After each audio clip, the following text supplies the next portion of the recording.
The warning lights flashed red across the command center of the Galactic Council station. Sirens wailed through the vaulted halls, their echoes bouncing off metal and crystal walls designed more for diplomacy than war. Admiral Zethar of the Altari stood before the central holographic table, his blue skin darkening with stress. The projection showed another world gone dark, Kepler 442b, silenced just 12 hours ago. No survivors, no signals. Just another graveyard among the stars. 17 worlds had fallen this way, entire populations consumed, and every time the enemy grew bolder. The Devourers.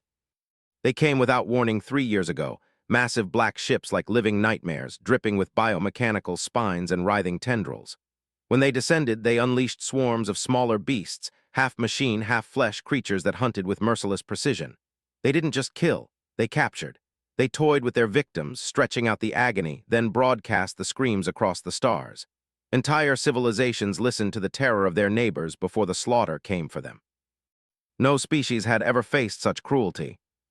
Ambassador Chenter of the Vegan Republic strode into the command chamber. His long robe swished, his green eyes sunken with exhaustion. He had not slept in days, none of them had. Around the chamber, council aides and military officers whispered and shifted uneasily, their voices thick with despair. "Any word from the fleet at Kepler 442b?" Chenter asked, though his tone already betrayed the answer. "Nothing," Zethar said, his voice gravelly. "A complete blackout, same as the others." For a moment, silence pressed down on them like a heavy weight. Around them, technicians still worked frantically at their stations, but everyone knew the truth. The war was already lost. Every conventional tactic had failed, fleets crumbled, weapons became useless within days as the Devourers adapted. Ground armies were slaughtered. The more they fought, the stronger the enemy became. "What is left to try?" Zethar asked bitterly.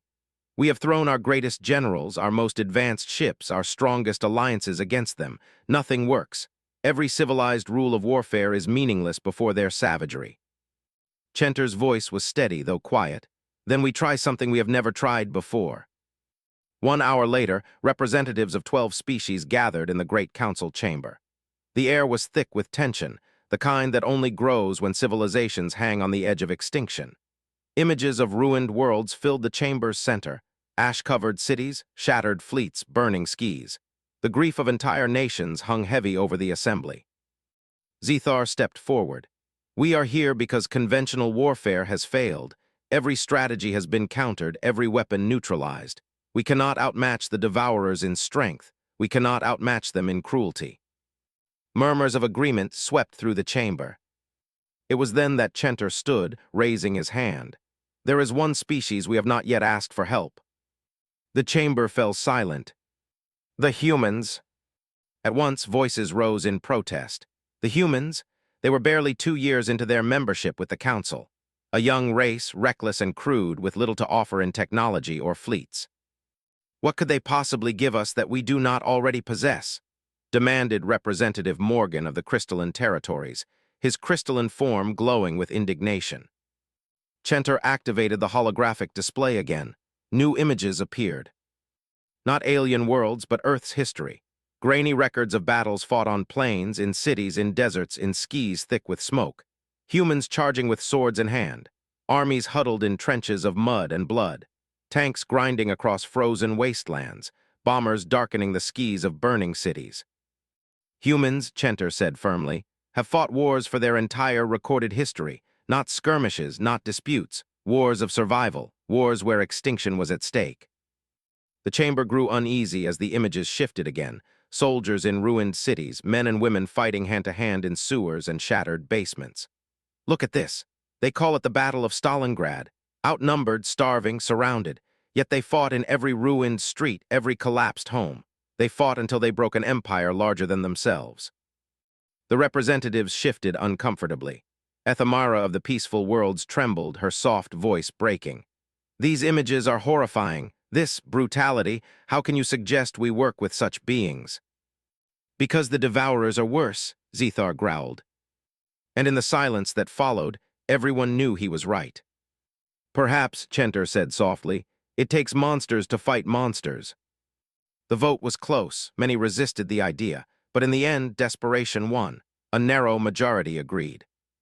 A transmission was sent to Earth.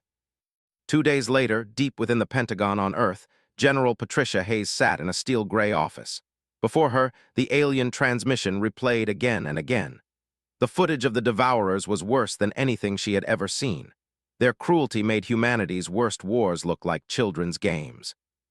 Colonel Jake Morrison, Earth's liaison to the Council, stood at her side. His face was pale. "Ma'am, these things make our worst enemies look civilized. They're asking us for military advisors, tactical experts. They think human experience with warfare might give them an edge." Hayes said nothing for a long moment. She had served 30 years, seen the worst battlefields of her time. She knew what humans were capable of, both the honorable and the monstrous. "Colonel," she said finally, her voice quiet but sharp, "prepare 2 plans. Plan 1 is what they expect, our best Marines, Special Forces, tactical advisors, the professionals." "Yes, ma'am," Morrison said. "And Plan 2, Hayes's eyes stayed on the screen, on the images of the Devourers tearing families apart and broadcasting screams across the stars. Her voice dropped to a whisper. "Plan 2 is what they actually need." Morrison frowned. "And what is that, ma'am?" Hayes met his eyes. "I want a list of every soldier too dangerous to deploy, the ones in military prisons, the ones we pulled from service because they scared us, the ones who fought wars without rules and won." Morrison froze. "Ma'am, those people were removed for good reasons." "Yes," Hayes said coldly, "because we still had the luxury of fighting civilized wars. But this," she gestured to the screen as another Devourer ship tore a city apart. "This isn't civilization, this is survival." The colonel swallowed hard. "And what do we call this unit?" Hayes's eyes hardened. "We don't call them anything. Officially, they don't exist." She looked again at the alien footage, at the screams, at the horror. "Unofficially," she said, her voice grim, "we're about to unleash monsters of our own." The iron door to Captain Lisa Carter's cell creaked open with the sound of rust grinding on metal. For 8 long months, she had stared at the same 4 concrete walls of Fort Leavenworth military prison. Her trial was still pending, though everyone already knew the verdict. Guilty of violating the Geneva Convention, guilty of torture, guilty of excessive force. She wasn't innocent. She never pretended to be. Carter rose slowly from her bunk, her short dark hair shadowing sharp eyes that had seen too much. The officer waiting in the doorway wore a crisp uniform, his silver insignia gleaming even in the dim cell light. Colonel Morrison. "Captain Carter," he said, his voice even. "Impressive record, 12 years of service, commendations for valor, expert marksmanship, interrogation specialist." He closed the folder he carried. "And now a prisoner facing a court-martial." Carter crossed her arms. "You forgot the part where I broke terrorists until they told me where they'd planted bombs. Hundreds of kids are still alive because of what I did. You call that a crime. I call that doing my job." Morrison's jaw tightened.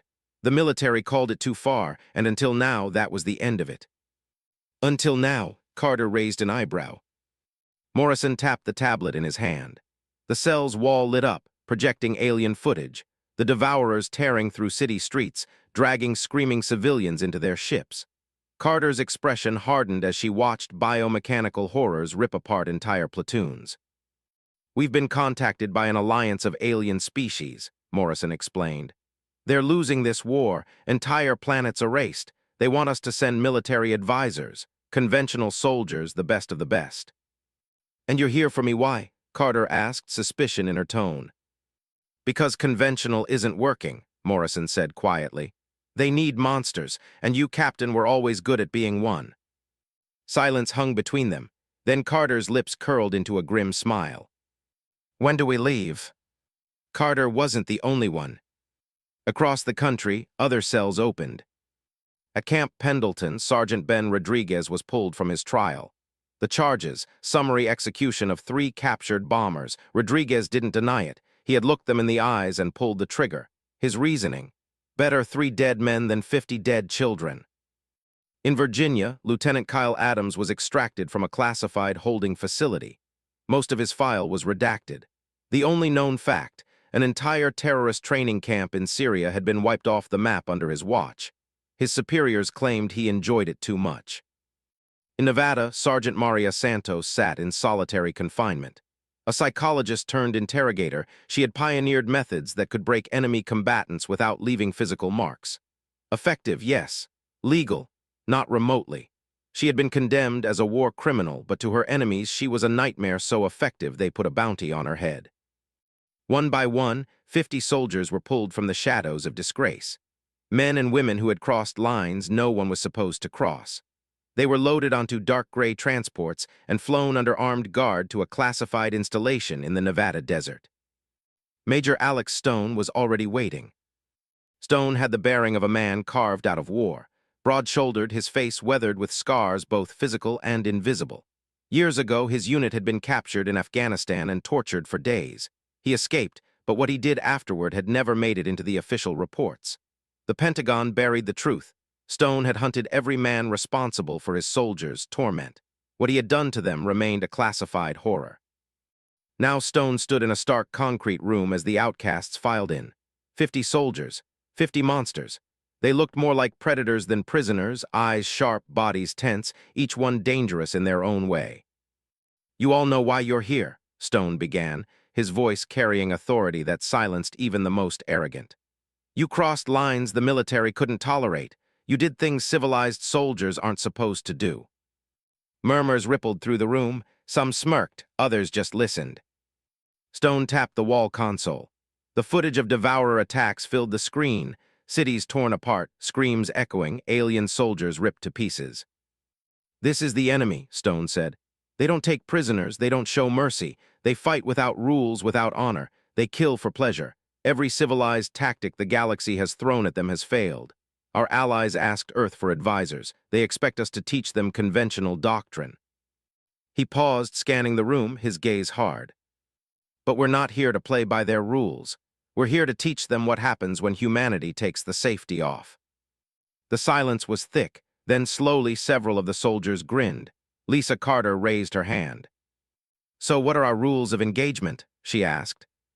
Stone smiled, and it was not a pleasant expression. "There are no rules. The only rule is we win." Dr. Helen Price, the mission's psychologist, watched from an observation window above the briefing hall. Her job was to ensure this group of predators could function as a unit. But as she looked down at their hungry smiles, she wondered if the real danger wasn't whether they could work together, but whether anyone could control them once unleashed. Training began at once, but it wasn't the training any soldier expected. There were no lessons on international law, no lectures on the Geneva Convention. Instead, they studied devourer tactics with cold precision, not to counter them with honor, but to outmatch them in cruelty. Rodriguez built improvised weapons from scavenged alien tech, turning enemy tools against them. Santos ran psychological experiments, teaching fear as a weapon to break entire populations. Adams outlined elimination methods, designed to make the enemy afraid to sleep. By the end of the week, Price realized something terrifying. These weren't soldiers anymore. They were something new, something born of necessity. And perhaps something the galaxy would regret creating. 2 months later, a transport ship named Nemesis cut silently through hyperspace. It didn't look like a military vessel, more like a prison barge painted in dark gray, unmarked, its hull scarred. Inside, the 50 outcasts stood ready in their new uniforms, clean-cut, polished. From the outside, they looked like any professional military unit, but their movements betrayed them, too precise, too predatory. Admiral K.T. Charon of the Altari Defense Force stood on the observation deck of Station Gamma, watching the human ship approach. Finally, the Allies had come. Humanity, the warriors from a distant blue planet. Their help might turn the tide of the war. "Prepare an honor guard," K.T. Charon ordered. "These humans are risking everything to stand with us. They deserve respect." The docking clamps engaged. The airlock hissed open. Major Stone led his people down the ramp. The Altarian honor guard shifted uneasily. The humans' eyes scanned every corner, every shadow, every possible threat. They didn't march like soldiers, they moved like hunters. "Major Stone, I presume?" Admiral K.T. Charon said, stepping forward with an open hand. Stone shook it firmly, his eyes never resting. "Admiral, we're here to help you win your war." K.T. Charon smiled with relief. "Excellent. We have quarters prepared and a tactical briefing scheduled. We are eager to learn from Earth's military experience. But as the humans moved through the corridors of the station, the Altarian soldiers whispered nervously. These weren't teachers. These weren't advisors. These were predators walking among them. The holographic training chamber was still buzzing with nervous chatter when Captain Lisa Carter finished her simulation. The simulated devourer swarm lay annihilated, the alien city reduced to rubble. Every street had been a trap, every building a weapon. Civilian casualties had been written off as acceptable losses. The alien officers looked horrified. "You turned a city into a slaughterhouse," Admiral K.T.H. Haran said, his voice thick with shock. "That is not defense, that is butchery." Carter cleaned her hands on her uniform as though she'd actually been fighting, not standing in a simulation. "No, Admiral, that's victory." For the next 3 weeks, the humans trained the Altarian Defense Force. The aliens struggled with human doctrines of deception, ambush, and sacrifice. Concepts like acceptable losses and fear as a weapon clashed with every moral code the Galactic Council held dear. But despite their revulsion, the aliens couldn't deny results. In simulation after simulation, human tactics succeeded where honor and convention had failed. Still, unease festered, whispers spread. The humans were too dangerous, too ruthless. Major Stone didn't care. "They don't have to like us," he told his people. "They just have to win." The chance to prove themselves came faster than anyone expected. A mining colony on Zirian 7 sent a distress signal. The Devourers were coming. Council fleets scrambled, but their arrival would be too late. Only the Nemesis was within range. Admiral K.T.H. Haran hesitated. The humans were untested in live combat against the enemy. Could they be trusted with an entire colony's fate? Major Stone answered the hesitation with a cold stare. "Give us command of the operation. Evacuate the civilians. Leave the Devourers to us." K.T.H. Haran's stomach churned, but desperation left no alternatives. "Very well, Zirian 7 is yours." The evacuation began immediately. 40,000 colonists were pulled off-world in record time. Their homes, possessions, and streets remained behind. From orbit, the colony still looked alive, bait for the swarm. On the ground, Carter walked through the empty streets of New Helena, her boots echoing off stone as her soldiers prepared their masterpiece. Every building was rigged, every alleyway wired, every sewer tunnel mapped for ambush. "This place isn't a city anymore," Carter said with grim pride. "It's a trap." Rodriguez worked in the industrial district, surrounded by scavenged alien wreckage.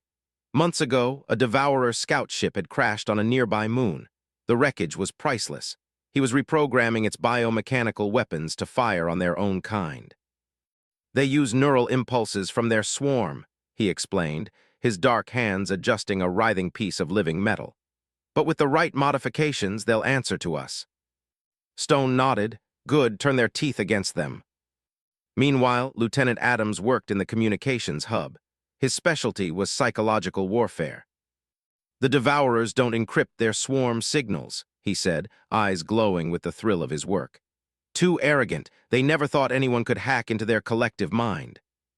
He grinned. "Now I can broadcast directly into their heads, every scream, every failure shared across the swarm." Sergeant Santos oversaw her own project in the colony's central spire. A device built from captured biotech pulsed with a low, ominous hum. "I've isolated their fear response," she explained, her calm voice unsettling. "A species that's never been prey doesn't know how to process terror. When this goes live, they'll break." Stone walked the streets at night, inspecting every trap, every weapon. What they were building wasn't just a defense, it was a crucifixion.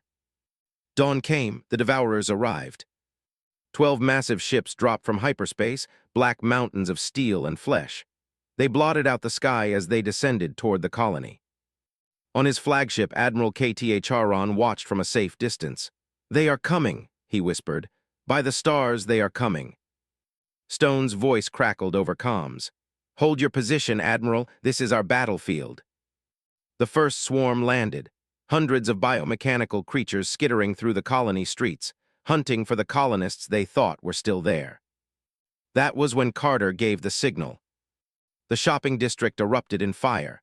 Devourer weapons, hijacked by Rodriguez's code, tore into their own kind. Blackened limbs and metallic screams filled the air as the swarm shredded itself. Adams seized the swarm net. The agony of the dying devourers was amplified, broadcast to every ship in orbit. For the first time in their history, the devourers felt their own deaths. Not distant, personal, shared agony. In the residential sector, Rodriguez's toxin canisters burst open. The air shimmered with a chemical haze that targeted devourer physiology. The creatures convulsed, dying slow, screaming deaths that echoed through the swarm like wildfire. And then Santos activated her device. A pulse of psychic energy rippled across Zirian 7.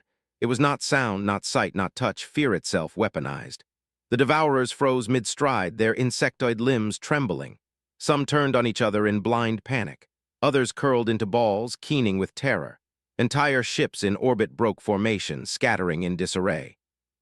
Adams laughed darkly. They're calling us abominations, the things that should not exist.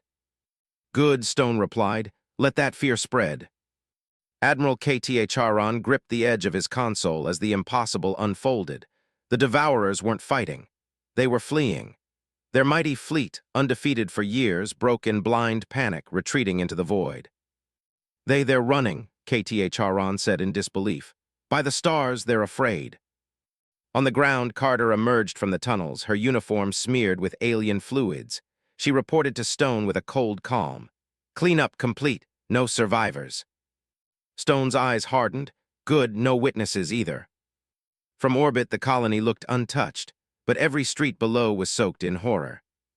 When the smoke cleared, Admiral Kta Charon demanded a report.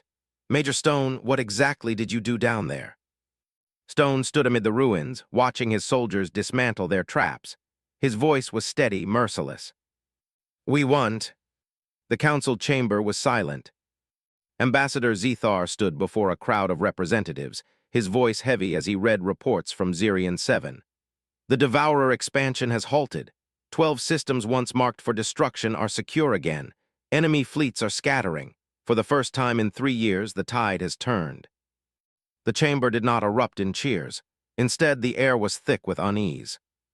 Representative Morgan of the Crystalline Territories activated a holographic feed.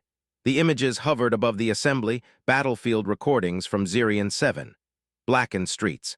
Alien corpses twitching as toxins ate through their bodies. Captured devourers strapped to tables, dissected while still alive. Their screams amplified and broadcast through the swarm. This, Morgan said, his crystalline body pulsing with cold light, is how humans fight. The chamber shuddered with murmurs. Representative Ethamara from the Peaceful Worlds covered her mouth with delicate fingers. This is not war, this is extermination. But it worked, Admiral Kta Charon snapped, standing from his seat. His voice carried the fury of a man who had seen entire fleets die for nothing. In 3 months, the humans have achieved more than we have in 3 years. Would you rather hold to your precious ideals and watch your children consumed?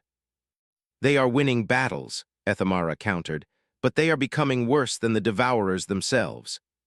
Silence fell again. The counselors shifted uneasily, trapped between survival and morality. Finally, Chenter spoke. The question is not whether the humans can win. The question is whether the galaxy can survive the way they win. On Earth, General Patricia Hayes read the reports from her office. Morrison stood at her side, pale and exhausted. 17 alien species have requested our withdrawal, he said quietly. They call our methods unacceptable, war crimes. And the others, Hayes asked. They call our people saviors, Morrison admitted. They want more units deployed. Hayes leaned back, exhaling slowly. So half the galaxy fears us and the other half clings to us and our soldiers. Morrison hesitated. Dr. Price says they show no signs of guilt or trauma, quite the opposite. They're energized, motivated, she's concerned. Hayes closed her eyes. She had known this would happen. They had unleashed predators, and predators didn't stop once the hunt began. Keep monitoring them, she ordered. If Stone or Carter steps too far, I want to know. Morrison frowned. Ma'am, what's too far against creatures like the Devourers? Hayes had no answer. On Kepler 186F, a captured Devourer facility had been converted into a human base. The place had once been a torture chamber for alien prisoners. Now, the roles were reversed. Captain Lisa Carter walked down the rows of containment pods. Inside, biomechanical creatures writhed.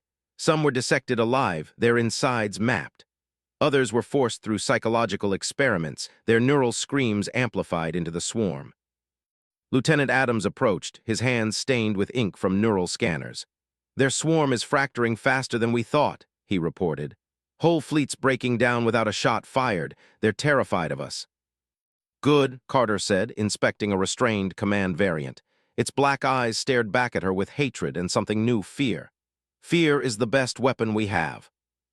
Dr. Helen Price entered, her protective mask fogging with every nervous breath. "Captain Carter," she said carefully, "your methods, these experiments, this goes beyond military necessity." Carter frowned. "We're gathering intelligence and destroying their morale, exactly what we were sent here to do." "You're torturing them," Price pressed. "Turning war into an extermination, do you not see the cost?" Carter looked genuinely confused. "The cost would be losing. We don't intend to lose." Her voice was calm, unshaken, as though morality itself had become irrelevant. Price left the chamber with a chill settling in her bones. The humans weren't just fighting differently, they were changing. Among the Devourers, panic spread. The swarm mind, once united in perfect coordination, now rippled with dissonance. Fear was a new infection, one they were not built to endure. Reports of retreating fleets multiplied. Some Devourer vessels refused to engage any system rumored to contain humans. But for every retreat, there was rage. New commanders within the swarm hissed for retaliation. The humans had shown them fear, but in doing so had painted themselves as the greatest threat of all. For the first time, the Devourers whispered a new word through their swarm mind. Not prey, not enemy. Monsters. Back on the Galactic Council station, the debate raged. "We asked Earth for advisors," Ethamara said, her trembling voice broadcast across the chamber. "What they sent us are executioners. If we allow this, we are no better than the Devourers." "And if we send them away," KTA Charon demanded, "we die." The vote was called. 23 species voted to end the human partnership. 24 voted to continue. The deciding voice came from Admiral KTA Charon. His words were quiet, but they rang through the chamber like a death sentence. "The humans are monsters, but they are our monsters, and they are winning our war." Major Stone received the transmission aboard the Nemesis. He stood in a war room lit by alien blue holograms, his soldiers sharpening weapons and checking gear behind him. General Hayes's face appeared on the comms screen. "Major, the Council has renewed the partnership. Some are afraid, others are horrified, but enough want you to continue." Stone's eyes glinted with cold satisfaction. "Good. The Devourers are broken. Give us 6 more months and we'll end them." Hayes hesitated, and after that? Stone leaned forward, his face shadowed by the dim light. "After that, General, the galaxy will remember who saved it." The Devourers had been beaten at Zerion 7. Their fleets scattered, their swarm mind fractured with fear. But predators cornered were predators at their most dangerous. Deep within the hive worlds at the edge of the galaxy, the overmind stirred. It felt the agony of its children, the screams of its hunters turned into prey. For the first time in its endless memory, the swarm tasted terror. It did not understand it. It did not accept it. It would burn it out. The Devourers began to change. On the bridge of the Nemesis, Major Alex Stone studied tactical reports. Across the galaxy, Devourer fleets had halted expansion. But instead of retreating completely, they were consolidating, gathering strength, building something new. "Adaptation," Stone muttered. "They're learning from us." Carter stood beside him, arms crossed.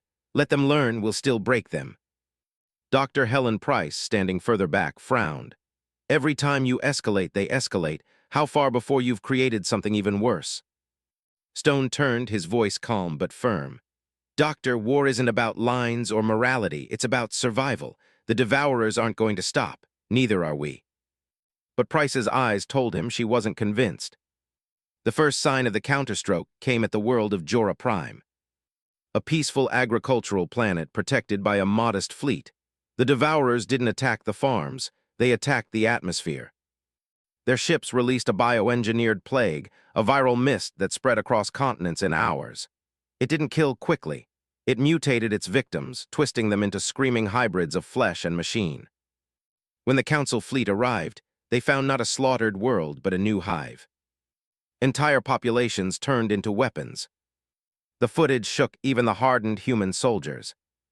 "Jesus Christ," Rodriguez muttered, watching the infected colonists tear into their neighbors. "They're making their own outcasts now." Carter slammed her fist against the table. "Then we hit back harder." The Council gathered in emergency session. Panic rippled through the chamber. "They've adapted to humanity," Ethamara cried. "They're learning cruelty from us." KTA Charon's voice was grim. "If we hesitate now, we're finished. We must unleash the humans fully, no more half measures." Some protested, others agreed, but desperation once again silenced morality. The humans were given full operational control of the war effort. On Kepler 442F, the humans prepared their response. Rodriguez's workshop became a factory of horrors. He twisted captured biotech into new weapons, blades that screamed when they cut, explosives that spread agony before death. Adams worked in the comms chambers, perfecting psychological warfare broadcasts. He had begun experimenting with illusions, visions designed to torment the swarm mind with memories it didn't have, planting nightmares into alien thoughts. Santos refined her fear device. This time it wasn't aimed just at devourers. It could target entire populations, friend or foe. Even Price, despite her protests, found herself cataloging their methods in clinical detail. She knew she was documenting the birth of something new, warfare stripped of pretense, reduced to its rawest brutality. The Devourers struck again, this time at the border world of Vera. But the humans were ready. Stone orchestrated the defense himself. Instead of fortifying cities, he abandoned them, rigging every structure into collapsing kill zones. Civilians were evacuated, but their homes were left intact, lures for the swarm. When the Devourers landed, expecting prey, the humans struck. Carter led her team through the ruins like wolves among sheep. They used captured Devourer weapons turned against their creators. Rodriguez's toxins spread through the swarm, forcing creatures to turn on one another in madness. Adams broadcast phantom screams into the swarm mind, making them believe their brothers were dying across the stars. Entire battalions collapsed in confusion. And then Santos's device pulsed across the battlefield. Terror ignited like wildfire. Devourers froze, trembled, broke. Some ripped their own limbs apart. Others begged, in a language no one had ever heard from them before. For the first time in recorded history, the Devourers surrendered. The council chambers erupted with chaos when the report arrived. "Impossible," Morgan shouted. "The Devourers do not surrender." "And yet they did," KTA Charon said grimly, "to the humans." Ethamara trembled, her voice breaking. "And what did the humans do with prisoners?" The silence that followed was worse than any answer. On the ground, Carter oversaw the processing of captured Devourers. They were chained, dissected, broken. Their screams were piped into the swarm as warnings. Dr. Price confronted her directly. "You don't need to do this. The war is already turning." Carter's eyes were cold. "No, the war ends when they stop breathing. Until then, we make sure every Devourer alive knows what fear feels like." Price recoiled. "You're not soldiers anymore, you're executioners." Carter didn't deny it. In the swarm's collective mind, panic deepened. The word humans spread like a curse. Fleets diverted course at the mere rumor of their presence. Entire hives collapsed without a shot fired. But in the darkest corners of the hive mind, the overmind, Will hardened. The humans had shown them fear. The humans had shown them pain. Now the Devourers would show humanity despair. They began preparing something vast, something final. Back on the Nemesis, Stone received fresh intelligence. Massive Devourer fleets massing near the galactic core, bigger than anything they had faced. "They're preparing their counteroffensive," Stone said, studying the glowing red markers on the holographic display. "This is it, the final storm." Rodriguez grinned savagely. "Then we'll burn them to the ground." Dr. Price whispered, "And what's left of us when it's over?" The first transmission came from Luna Station. A garbled message, static-ridden and broken, cut off mid-scream. Minutes later, telescopes picked up the impossible. A swarm fleet unlike anything the galaxy had ever seen, emerging from hyperspace near the Sol system. Black titans of living steel, their hulls pulsing with veins of bioluminescent tissue. They dwarfed even the largest human carriers. And at their center, an abomination. A ship grown from billions of harvested bodies, a leviathan of bone and machine. Its screams carried through vacuum, broadcast on every frequency. The Devourers had forged their first true superweapon. Its target was Earth. Inside the Pentagon, alarms wailed. Generals barked orders across comm lines.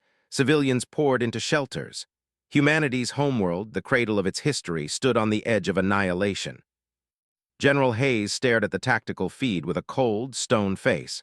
They've finally decided we're the real threat. Colonel Morrison swallowed hard. Ma'am, Earth's defenses aren't enough, not against that. Hayes nodded slowly. Then it's time to use the monsters we made. Aboard the Nemesis, Major Stone gathered his unit. The Predators stood ready, their eyes alight with the thrill of the hunt. Carter adjusted her weapons with clinical precision. Rodriguez tested warheads bristling with stolen Devourer tech. Adams grinned like a wolf, already preparing swarm-wide broadcasts of terror. Santos cradled her fear generator as though it were a child. Stone addressed them with quiet gravity. This is what we were made for, not a colony, not an outpost, Earth, our home. If we fall here, we fall everywhere. Carter's voice was sharp, resolute. Then we make Earth into the biggest trap the galaxy has ever seen. The humans didn't wait for the Devourers to land. They invited them in. Rodriguez and his engineers seeded the planet with weapons built from captured biotech. Cities became hives of explosives. Skyscrapers transformed into spears of fire waiting to collapse. Adams hijacked the swarm mind again, but this time not to broadcast screams. Instead, he whispered lies. He made the Devourers believe some of their own fleets were turning against them. Paranoia fractured their formations before the battle even began. Santos deployed her fear device on a planetary scale. Its pulse rolled across the atmosphere like thunder. Entire swarms froze mid-flight, wings trembling, jaws clattering in dread. But still they came. The Devourer Leviathan descended toward Earth, its shadow blotting out the sun. The battle for Earth began over the ruins of New York. Carter led her team through burning streets, her rifle steady, her traps springing in rapid succession. Buildings collapsed on swarms. Subways erupted with fire. What was once the heart of civilization became a graveyard designed by human hands. Rodriguez laughed grimly as his reprogrammed bioweapons turned entire Devourer packs against each other. Dance, you bastards! Dance in your own blood. Adams's voice filled the swarm mind, a ghostly whisper. You are prey. You are prey. You are prey. His words rippled through their collective thoughts until entire battalions collapsed in confusion. Santos's machine pulsed again, harder this time. Devourers screamed as unfamiliar terror clawed through their minds. Some fled into the sky, others ripped their own limbs apart. And still they came. Above the planet, the Leviathan opened its maw. Energy gathered, a pulse designed to crack continents. On the Nemesis, Stone stood at the command console, eyes hard. If that thing fires, Earth is gone. We hit it now. Rodriguez had already prepared a payload, an explosive built from Devourer cores, unstable and ravenous. It won't kill it, he admitted, but it'll hurt. That's enough, Stone said. The Nemesis dove straight at the Leviathan, weaving between swarms of smaller ships. Flak tore through its hull, alarms blared, but the ship pressed on. Brace, Stone roared. Rodriguez's payload launched. It slammed into the Leviathan's side, detonating in a blossom of black fire. The monstrosity howled, its flesh-metal body writhing in agony. Whole sections of its swarm mind collapsed, broadcasting pain across light years. But the Leviathan did not die. Instead, it turned its maw toward the Nemesis. Inside the burning ruins of Manhattan, Carter saw the sky ignite. The Leviathan's energy pulse gathered, aimed directly at their ship. Morrison, Hayes shouted through comms, "Get them out of there." But it was too late. The Nemesis was swallowed by light. Silence fell. For a heartbeat, Earth seemed lost. Then a new signal crackled through the swarm net. Adams's voice, calm and cold. "We are not gone. We are inside you now." The Nemesis hadn't been destroyed. It had rammed straight into the Leviathan's body. Inside its living corridors, Stone and his team fought like demons, carving their way through pulsating walls of flesh and steel. Carter's blade ripped through biomechanical arteries. Rodriguez planted charges that made the Leviathan convulse. Santos's device screamed terror directly into its neural core. And Adams spoke into its mind, not with fear but with memory. He forced the Devourers to see what humans had seen, the burning of cities, the screams of innocence, the fury of survival. The Leviathan shrieked, not in rage but in despair. On the Pentagon's war screens, Hayes watched as the impossible unfolded. The Leviathan's body convulsed. Sections of it exploded outward, torn apart from within. The swarm mind fractured completely, broadcasting waves of panic to every devourer in range. Fleets fled in all directions. Earth still burned, but Earth stood. Inside the collapsing Leviathan, Stone's team regrouped in a chamber of writhing metal and screaming biomass. The place was coming apart.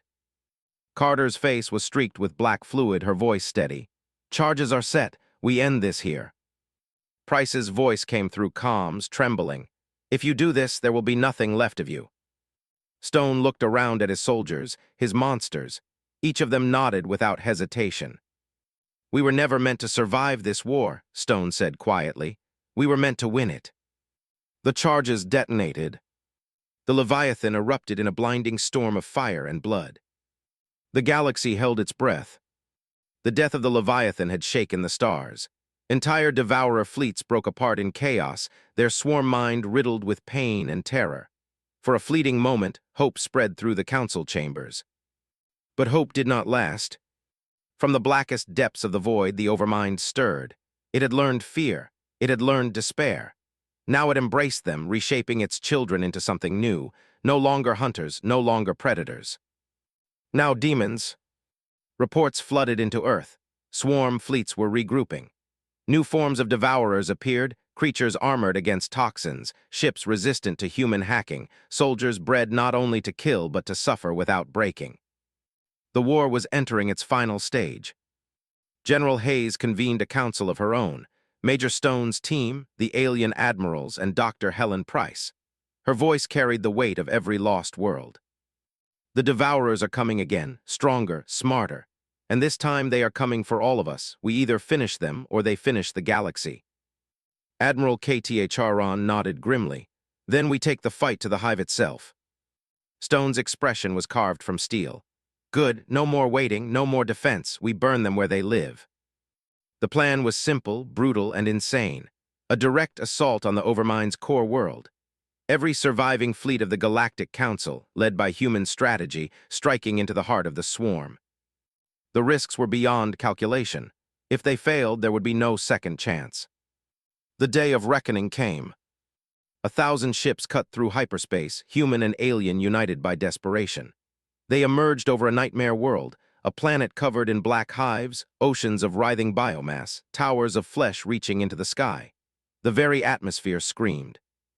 The Devourer fleet awaited them, larger than anything seen before, blotting out the stars.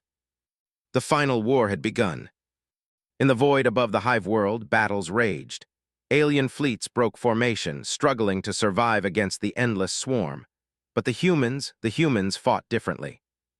Stone's unit led strike teams directly into Devourer vessels, slaughtering their way through living corridors.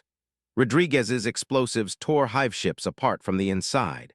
Carter commanded urban-style ambushes within alien structures, turning their walls into traps. Adams's whispers infected the swarm mind, layering lies upon lies, until Devourer ships fired on their own kin. Santos unleashed terror waves so powerful that entire hives collapsed in hysteria. Where the humans fought, the impossible happened. The swarm retreated. But the Overmind was not passive. From the planet below, it unleashed its final weapon, a colossal avatar of flesh and machine, a living god towering over the battlefield. Its body was made from the harvested essence of 100 conquered species, its voice a chorus of billions. The sight of it broke the morale of entire fleets. "Fall back," alien commanders screamed. "It's too much." But Stone's voice cut through the panic like a blade. "No retreat, no surrender, we finish this today." The Nemesis, scarred but rebuilt, dove straight into the atmosphere. Its hull burned as it descended through storm and fire. Stone's team prepared for the last drop. Carter checked her rifle one last time. One way or another, this ends now. Rodriguez kissed a detonator, grinning. Let's make it count. Adams tapped his temple. I'll be in their head when they die. Santos cradled her device, her voice calm. Fear is the sharpest blade. Stone looked at them all, the broken, the outcasts, the monsters. We were never meant to be heroes, but today we decide what humanity means. The dropship doors opened. They plunged into the hive. The final battle was chaos. Carter led assaults through endless tunnels, every chamber crawling with devourer spawn. She fought like a storm, her every shot precise, her every trap merciless. Rodriguez planted bombs along the hive's pulsating arteries, each explosion weakening the Overmind's hold. Adams poured illusions into the swarm mind, making the Overmind itself doubt its senses. For the first time, the great intelligence faltered. And Santos unleashed the full fury of her device. The Overmind's children screamed in perfect unison, paralyzed by terror they had never evolved to understand. At the core, they found it. The Overmind's heart, a vast chamber of flesh and light, billions of voices speaking as one. You are not saviors, it thundered. You are the end of all things. Stone raised his weapon. Then we're exactly what this galaxy needs. Rodriguez armed the final payload, a fusion of human explosives and devourer biotech, unstable enough to shatter a planet. Charges set, he said. The Overmind screamed, shaking the hive itself. Tendrils lashed out, tearing through walls, crushing soldiers. Carter fired until her rifle melted in her hands. Adams screamed into the swarm's mind, drowning its voice with human rage. Santos poured terror into its very soul. And Stone pressed the detonator. From orbit, the galaxy watched as the hive world erupted. The explosion split the planet apart, shockwaves rippling through the swarm mind. For the first time, the Overmind's voice went silent. The Devourers broke. Across the stars, their fleets collapsed into chaos. Some tore themselves apart. Others fled into the void, never to return. The war was over. In the aftermath, silence hung heavy. The humans had won, but at what cost? The council reconvened, starring at battle footage too horrific to speak of. Alien officers trembled when they remembered the humans' methods. They saved us, KTA Charon said quietly, but they are no longer soldiers, they are something else. Ethamara whispered the words everyone feared. They are monsters. On Earth, General Hayes read the final report. Mission accomplished. The Devourers broken, the galaxy safe. But her heart was heavy. Stone and his team had not returned. Their sacrifice had ended the war, but humanity's reputation was forever changed. The aliens had asked for soldiers. What they had received were executioners. And though the Devourers were gone, the galaxy would never forget the monsters humanity had unleashed. On a distant, silent station orbiting a forgotten moon, Dr. Helen Price sat alone, writing her final notes. The war is over, the Devourers are destroyed, but the victory came at a cost none of us expected. We did not just fight monsters, we became them. And though we won, I wonder if the galaxy will ever be safe from us. She looked up at the stars, countless and cold. Somewhere out there, remnants of the swarm still lurked, whispering of the humans. Whispering of the monsters they had unleashed.